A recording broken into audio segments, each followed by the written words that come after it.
outline in simple terms for us the difference for your sector or sectors in trading on single market rules and WTO rules? I'll begin with you, Mr. Derrington.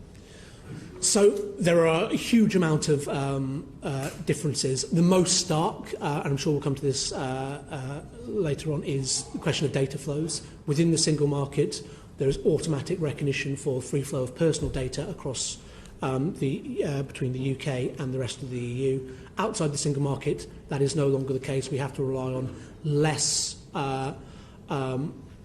concrete measures, and individual businesses bear the burden for kind of taking those measures in their contracts.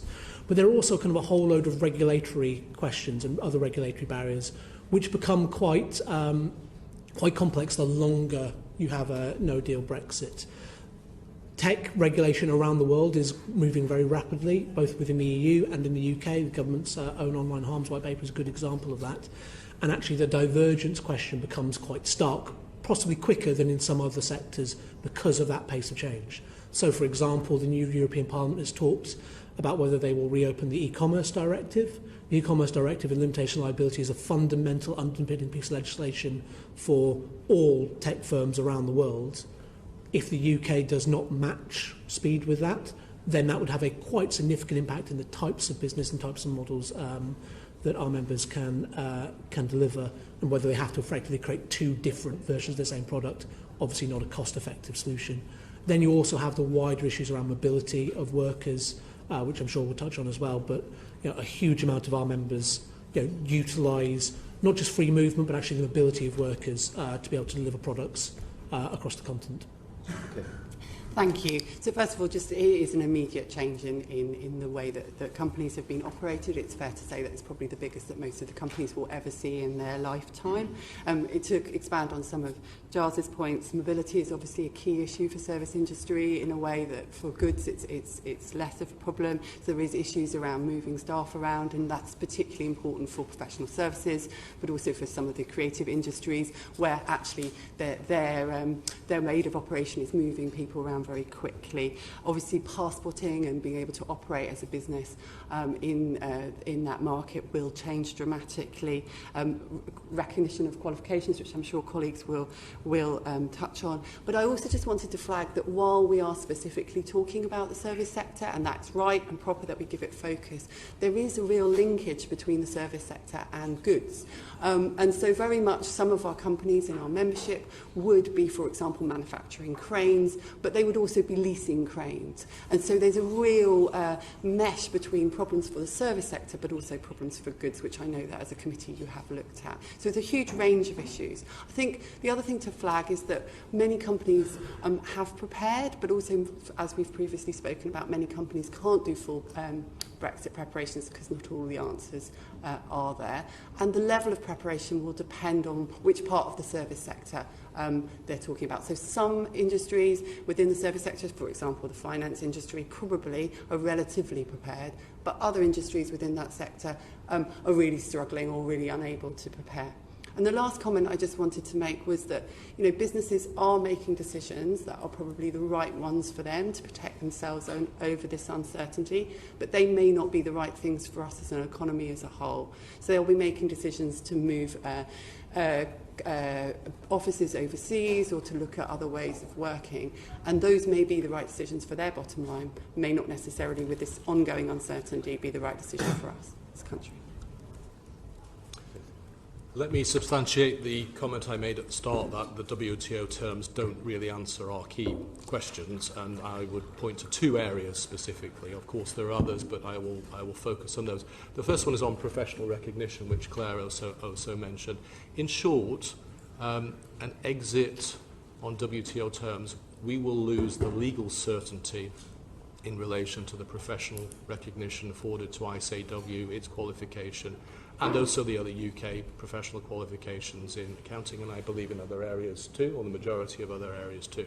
And that is massively important to us in relation not only to individual migrant professionals, of which there are not a huge number, but it's massively important for our standing and the attractiveness of our qualification, both in Europe and globally. So very, very important. Basically, the WTO terms do not have any answers there. In 1998, there were disciplines in accounting regulation which were approved by the WTO. They were never implemented to this day. And anyway, they're far more generic than the very specific elements of the EU legislation, which basically say there's no need to re-qualify when you move countries to offer the same services. There's a very focused approach which says, what's the gap between country A and country B, and we need to cover that. And once that's covered through a test, you have access to the same professional rights. So that means statutory audit signing rights and other regulated services. So WTO doesn't give us anything. And while I'm on the topic, the existing EU trade agreements with other third countries go nowhere near the legal certainty that's under the single market at the moment. The other area is basically the regulatory framework. And I referred to that in relation to the integrity and stability of our markets in terms of what that requires in relation to the European auditing profession and how that works together to provide assurance on the corporate reporting by companies that have listings across our regulated markets, on which pensions depend, and all of those things. The WTO terms have absolutely no relevance to the questions that arise from the fragmentation of that system when the UK leaves. So those are two examples. The final point I would make, and we're under no illusion here, so it's good to say it directly, of course we would like the European single market for services to be more developed, of course, and there are limitations to it, and we want to see that develop. But actually it is the only one of that type anywhere else in the world that gives a basis for market access, and we see that as the opportunity to grow further. Okay, Mr. Valance. From our perspective, I'd echo many of the comments made by colleagues and sort of add to them. UK architecture is a sort of global powerhouse. It exports something like £500 million of services a year, albeit that about 23% of that at our last count goes to the EU, so actually a lot of it goes outside. The WTO framework for services, it's a basic platform on which we can build and develop services, but the situation is quite a bit more complex. On the topic of, for example, construction materials, the UK is, I think, the biggest importer of and a net importer of construction materials from the EU. So when an architect is designing a building in the UK and getting construction materials from overseas, what they need is certainty around the basis on which tariffs may or may not be charged. So right now we've got members who are planning work, which will happen after October, that need to factor those sort of things into their cost and pricing decisions. So there are issues now around how that works going forward. But the issue of mutual recognition of professional qualifications is a particularly personal one to me. So I qualified as a chartered accountant in the UK. I immigrated and I lived in Australia for 20 years, and I had to re-qualify to become a chartered accountant in Australia. So I've been through the issue of having to become mutually recognised in a different jurisdiction, and that layers additional cost and time to become equivalent in a country where the qualifications are pretty equivalent. At the moment, one of the challenges that the architecture profession faces post a departure is that if you look at the UK, Canada, America, Australia, New Zealand, of those 5 jurisdictions, 4 of them have a mutual recognition agreement in place between Canada and the US, Australia, New Zealand. And now Canada, off the back of the CETA deal, a relationship between Canada and the EU.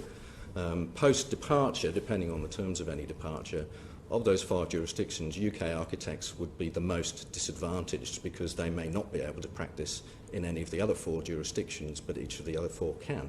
So there are some real practical issues about how they work forward. But my experience of working with architects is they're very creative individuals and they find ways through and make their business successful. But that isn't helped by not being clear about the terms of the departure. So again, that lead time uncertainty, but the technicality of the terms of departure are really key.